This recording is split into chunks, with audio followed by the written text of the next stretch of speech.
love of Onuabe life nìyẹn o. Ẹ jọ̀ọ́, ẹ má pojú ọbẹ̀ o. Ẹ fi Mr. Dami ilẹ̀ o. Ẹ fi Mr. Dami ilẹ̀ o. Nǹkan Onuabe nìyẹn. Ẹ má débẹ̀, ẹ má drag bọ̀bọ̀ iná.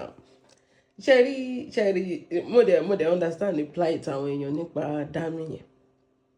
Èèyàn ọkùnrin tí ó bá kọ́ra ẹ̀ lé wọn ò ní pọ́nlé náà. Kì í ṣe pé torí pé ó fẹ́ older woman no. To understand, but he's actively involved in. The guy doesn't, to me, I'm sorry, it doesn't look mature or behave mature for somebody to handle an older woman. And number two, what is he doing on TikTok? Like, you know, sorry, but I told anybody. Because I'm trying so hard. You know, I'm a person that always roots for men. That is just it. But at the same time, it may feel way. Number one, what is he doing on TikTok? I don't understand. Is he a TikToker before you met Onuabe? Because of the TikTok don't take my day. I thought maybe you can just meet people randomly, maybe your fans, and share understand. But in as much that he's actively blogging, actively involving himself in content creation with Onuabe, a grown, secured man, you know, too bad a young ago. He doesn't look polished. He doesn't look like, I'm just saying, no. In God of Indra again, Onuabe, get your man a job, you know. As outside of blogging and social, why is he always turn life? Oh no, pẹ̀lú bó ṣe lọ gbé tó ò lè rówó ṣe skin care fún. Well, no, his skin is not skinny for somebody dark like that. His skin is not skinny. Pẹ̀lú filter ni. I'm not going to lie to you. The facial is but there are so many dark spots for somebody black like that. Dark spots and kidney. I feel it should be on treatment more than showing his face online. Once you want to show him, Jackie to party treatment, give him a month to 3 months, depending on his skin type. Kó gbé lọ síbi àwọn skin care tó wà okay. Wọ́n máa ṣe skin care fún tó yẹ pé gbogbo dark spots yẹn máa yọ kúrò. Change his clothes to something shaking once in a while. Ma push yes or do everybody. It's not because you like younger guy. It's not about that. I'm just saying that in contact with your respect. I'm just telling you the reason why they're dragging your. Should I call him your husband now? Whatever. Stop forcing him on people's face. Why is he blogging? I mean, he's blogging. Blogging you should focus on expanding his shop. I don't charger, you know. iPhone, she understand the big store. There's this guy online in Nigeria. iPhone, charger, but if you see his shop, so you should focus more on that than TikTok. He will make it over. Since he already has a job he's doing, let him look for a way. She will then forward that. You want to log ṣọmọ èèyàn tó bá pọmọ lákàrà ló máa sanwó ìwọ tó lọ gbé náà ó yẹ kó mọ̀ pé ìwọ ló máa náwó lé lórí. Spend money on him so that his shop can be big. We want to see. These are the things tó máa fi bẹ́ẹ̀ pọ́n bọ̀bọ̀ yẹn lé pé wọn, you know, wọ́n like ṣe jẹ́ ìsọ kíní kan fún yẹn wọ́n like kò séèyàn tí ó like ọkùnrin tó bá ń ṣiṣẹ́ tó níṣẹ́ lọ́wọ́. Wọ́n sì wá tó dé ṣọ́ọ̀bù ẹ̀ báyìí tó ń rí ṣọ́ọ̀bù ẹ̀ pé wow, so ibi tí bọ̀bọ̀ ètò iṣẹ́ wọ́n máa fún ní respect díẹ̀díẹ̀. Wọ́n ń pẹran iléyá bọ̀bọ̀ ọkọ ẹ̀ ló ń ṣe TikTok live. Just imagine. I'm like, come on now.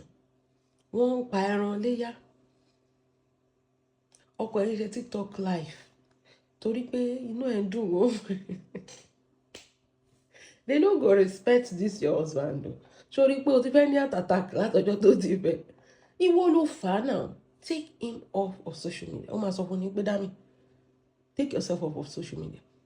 No matter the age, ẹlòmíì wà ó lè fẹ́yàn tó young jùlọ. Ni mọ̀. Bó bá ṣe gbéra yín, bẹ́ẹ̀ bá ṣe gbéra yín ni.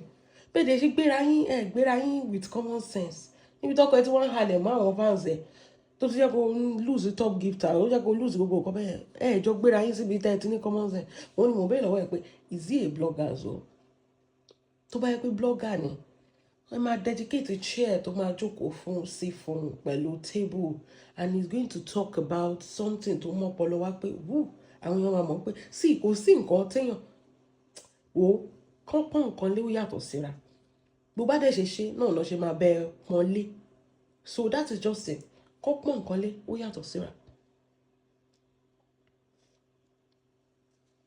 so nǹkan tẹ̀mí sọ nìyẹn pé you are supposed to jẹ́ kí bọ̀bọ̀ yẹn jẹ́ kó lọ wá ṣẹ̀ṣẹ̀ jẹ́ kó kúrò lórí TikTok wọn ò ní fún ní kọ́bọ̀ torí ìyàwó tí ń gbowó ọkọ ò ní ní ìkọ̀kọ̀ gbà àfi tó bá yẹ pé blogging ló fẹ́ fi jẹun this is what you would do ẹ máa create space kan fún nínú ilé kì í ṣe pé kàn máa tan live tí ò ní nǹkan tó fẹ́ sọ ó ń fi family house ẹ̀wọ̀n wá bí wọ́n ṣe ń pa ẹran ọdún is that even a content look at I'm sorry to say look at Victor Initiative I've forgotten his name when that guy want to blog ó máa wẹ̀ tó bá tẹ̀yọ́ pé ọkọ ẹ̀ gan nìyẹn wàá wò pé máa yẹn sọ anytime he come on my kini by FYP by I just want to listen because he dress well he position himself well the background is not chaotic he speak with sense àwọn nǹkan tí mi máa ń sọ nìyẹn ta ló máa wá rí yàn yẹn tí ò ní in fact tó bá yẹ pé wọ níyàwó ẹ̀ gan inú ẹ̀ máa dùn ní pé ọkọ ẹ̀ ń blog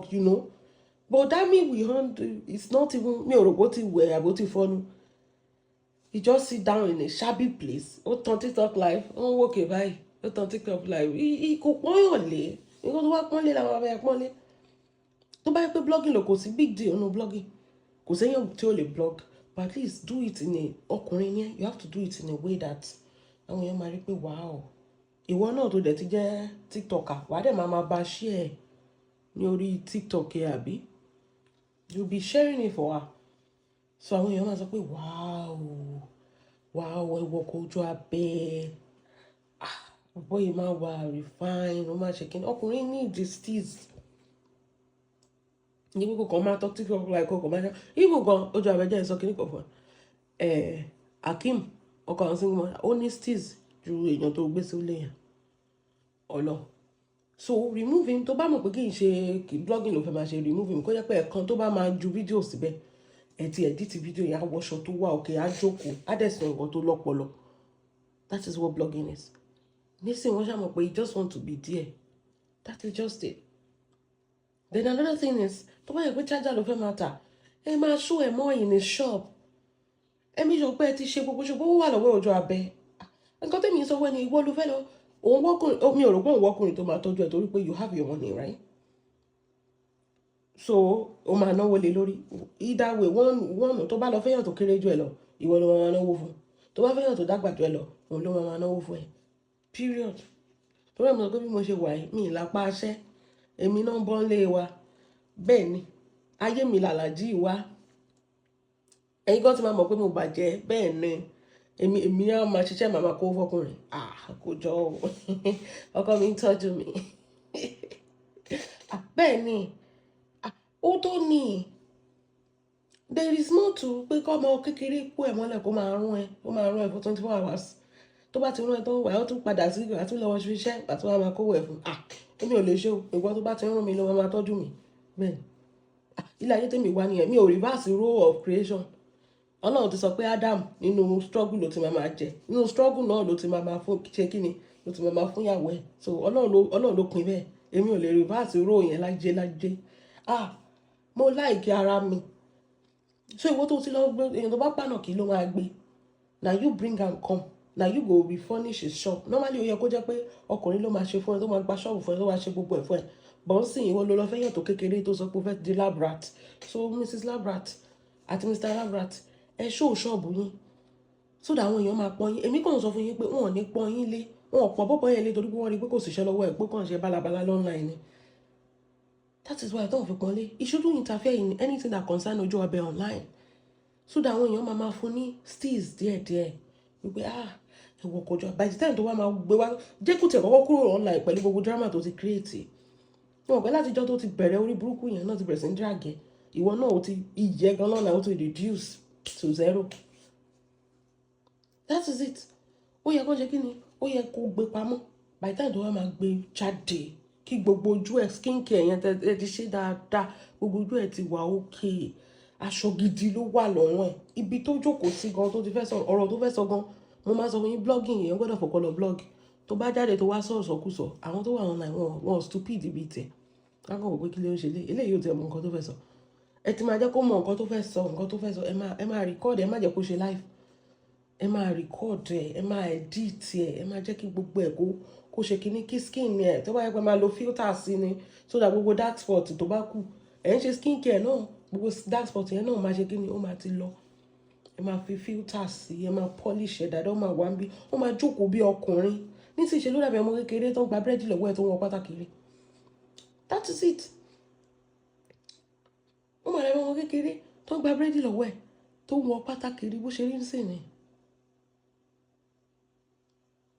tó ẹ máa ṣe gbogbo nǹkan bẹ́yẹn fún ó máa wà ókè ṣógẹ́tì sí táwa gan bá rí gan a máa sọ pé wàá tẹ́lẹ̀ ò bá jọkọ ẹ̀ ló máa jálé ẹ̀ àwa bí o ṣe ń ṣe ọkọ yẹn kò jẹ́ kí ọmọ kékeré wù mí ọlọ́run kò jẹ́ kí ọmọ mi ò mọ àwọn tó ń wù ẹ̀ tó sọ pé it's the best, it's not the best o in my own calendar ẹ tẹ̀ máa ṣe nǹkan tó jẹ́ pé àwọn èèyàn máa fi wò pé ok mo ti rí reason táwọn èèyàn fi ń fẹ́ ọmọ kékeré ń sìn wọ́n bọ́kọ ẹ ṣe rí kò tí ì wẹ̀ láàárọ̀ kùtùkùtù kò tí ì fọnu ó wà tán TikTok live come on now ojú abẹ́ ṣé abẹ́ nìkan lẹ ti mọ̀ ẹ máa pàṣẹ there's more to that kò tí ì wẹ̀ láti sọ pé wọ́n ń ṣe léyà why does he have to on TikTok live torí pé wọ́n ń ṣe léyà is it not your husband kí ló ń ṣe TikTok live fún níjọ́ iléyà hey Ọlọ́run báwo na dey see this men ni Ọlọ́run ẹ tún máa kọ́ wọn ní steez ìwọ ló tún lọ pàànà kí ìwọ ló máa gbé steez tó jẹ́ pé ó ti bá àwọn àgbàlagbà ó ti bá wọn wá wọ́n ti ṣe ọmọ kékeré kúrò ọmọ kékeré ló ṣì ń dáhùn bọ̀bọ̀ yẹn ní steez tó bá rí nǹkan tó máa kó sí wọn ò tẹ̀ ní síbẹ̀ ibi tó ti ń pẹran tó bá tẹ̀ máa wà mẹ́gan wọn ní ṣe fídíò ogun ló bá tẹ̀lé jókòó mi tó ti ń pẹran tó ń ṣe fídíò tó ń ṣe TikTok live kò sówó lọ́wọ́ ẹ̀ lọ ń pé rẹ̀ táwọn ọkùnrin bá tó bá tẹ̀ pẹran tó ń lọ ṣe gbogbo ẹ̀ wọ́n ń ṣe live wọn record anything wọ́n ń gbé sórí story wọn on TikTok so community kò sí ẹ̀mọ̀ kan tó ń pè ní TikTok tó bá rẹ̀ ti ṣe tó bá wọn wẹ̀ tó bá máa jáde báyìí tó bá máa jáde tó ti wẹ̀ tó ti wọ ṣọ́ tẹ wá ṣe fídíò ó sì make sense ọkọ ẹ lọ nánú ó lọ ganu síbi tó ti ń pẹran ó wá ṣe TikTok live ó dẹ̀ fẹ́ káwọn ayé kọ́ máa respect ẹ̀ ìwọ ló fà á ojú abẹ́ I'm telling you ìwọ ló fà á tell your husband to off that TikTok ó delete TikTok account it doesn't need to be online èèyàn kan náà èèyàn yìí ti wà òkè ìwọ ọwọ́ ẹ̀ ti jí pépé online stay online jẹ́ kó kanra mọ́ charger yẹn owó gan lè máa bá wá customer gan lórí online by the time tó bá lọ sí ṣọ́ọ̀bù ẹ̀ tẹ́ ti polish ṣọ́ọ̀bù ẹ̀ tẹ́ ti ṣe owó ṣọ́ọ̀bù ẹ̀ dáadáa tẹ́ kọjá sí tẹ́ ra fóònù sí tẹ́ ra gbogbo ẹ̀ sí wọ́n sọ pé ọkọ mi nǹkan tó ń tà lélẹ́yìí o ṣọ́ọ̀bù ẹ̀ lélẹ́yìí ó mọ̀ pé nǹkan ìrínisí nìsọ̀lẹ̀ lọ́jọ́ nǹkan táwọn èèyàn bá rí báyìí wọ́n máa sọ pé wàá ọkọ̀ ojú àbí ó ní owó tẹ́ bá dá dúró iPhone tó kó jáde ọ̀pọ̀ yẹn ń tajà tẹ́ bá dá dúró iPhone tó kó jáde ó ní owó ẹ bá rí ṣọ́ọ̀bù ẹ̀ tẹ́ bá raṣọ tó ń wọ̀ kì í ṣe kókó ẹ má fọ̀nù kó má wọ̀ ẹ̀ kó wá tọ́ TikTok live wọ́n lọ ganu síbi tó ti ń pẹ̀rùn ó máa rin fíìnà ó ẹ̀mí ẹ̀ máa gbọ̀n and it's so sad because don't put him online until his skin is clear. There's still a lot of work that you need to do. Now you go marry him. Now you go do the workings. Torí mo sọ pé àwa tá a lè lọ fẹ́ ọmọ kékeré ó yé wa because mi ò ráyè kí wá máa rojọ́ kí máa convince èèyàn pé what are you doing on TikTok? Don't go to TikTok. Èmi láì ṣọmọdé. If a man does not know that he's not supposed to be on TikTok, yàtọ̀ sáwọn tó ń ṣe content tó ń make owó kí lọ kojú abẹ́ ṣe lórí TikTok. Ìranù ni àìníṣẹ́ lọ́wọ́ náà ń pè kó package ẹ̀ dáadáa tó bá yẹ kó package bọ̀bọ̀ yẹn àwọn èèyàn young guy máa wò wọ́n fẹ́ bó package ẹ̀ tó bá package èèyàn kì í ṣe nǹkan tó bá ti ń rí easily ọkọ ń tọ́ life ìyàwó ń tọ́ life wọn ní báyìí ọ̀nà ẹ̀ náà nǹkan tó bá scarce táwọn tẹ̀ kì í rí bóyá once in a while ló máa gbé jáde once in a while tó bá gbé jáde yẹn báyìí ó pé látòkèdè lẹ́nu àwọn èèyàn máa òbò wọn báyìí máa domi ní pé ọlọ́run ojú abẹ ó wà lọ́kì bọ̀dá bá ti rẹ́yìn méjèèjì ẹ̀ ń jà lọ́nà òun máa jà, ìwọ máa mú so, ìwọ máa jà, òun máa mú ẹ so. Come. What a relationship. I cannot relate. These are the reasons they're dragging you. The steeds of that man kò sí ń bẹ́ẹ̀ rárá, kì í ṣe pé torí pé ó bójú ọmọdé. Ẹ̀yin méjèèjì ẹ dàbí kíní aláwàdà adìyẹ ni tó sẹ́yìn the word. I swear kò sí steeds lára ọkọ ẹ̀ yẹn at all. That's why they're dragging. Mo rí ibi tó ti ń drag ẹ̀. Àánú ẹ̀ ṣe mí ni Ọlọ́run. Èmi gan ti gbàgbé pé mo máa ń drag ẹ̀ ibi tí mo rí ibi tó ti ń drag ọkọ̀ ojú abẹ. Ọlọ́run àánú ẹ̀ ṣe mí nítorí àwọn ṣe wá ṣe fídíò Ọlọ́run kò dáa lórí TikTok ẹ̀ tẹ́ bá rí bó ṣe ń drag ẹ̀ wọ́n tún zoom wọ́n tún screenshot gbogbo kòǹgbà pimples ojú ẹ̀ ó ní pimples lójú kí ló ń tọ́ láìpẹ́ show us his skincare show us his everything show mọ́ kó wá Ọlọ́run. Ó ga ọ́ àǹtí mi ojú abẹ I'm just trying to help you out too. This is not dragging anymore. The way they are dragging that guy is not good. And they're dragging him because of you. Use your money to take care of him. You will love it. This is what comes when you marry somebody that is younger than you. Now you go spend money on her. In me. Man, no over. So possible, sha. Man, no over for at the shady old alley, money. Benny. How can one if you no man over?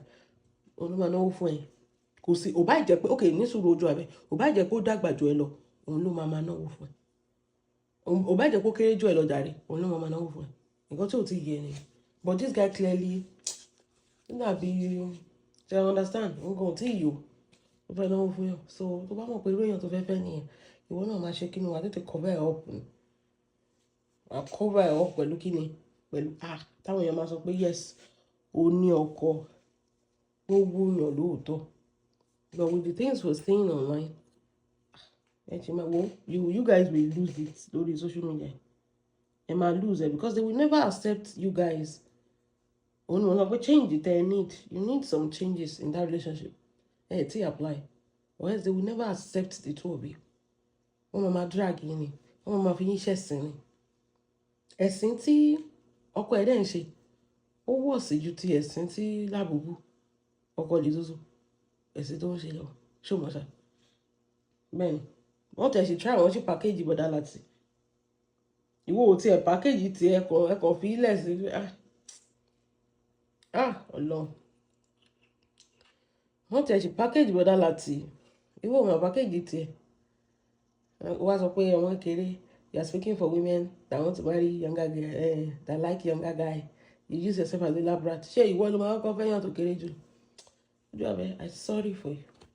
Well, it is well. See the way you are losing your mind. Well, it is well with you. One thing is one thing. We go analyze you. You don't put social media anymore. If you carry your relationship off of social media, nobody go analyze you. But if you and this your kilo look I got to, they put yourself for social media. My dear, you go lose your mind though. That is just it. So ẹ̀yin èèyàn kò jẹ́ bó ṣe jẹ́ dàrú.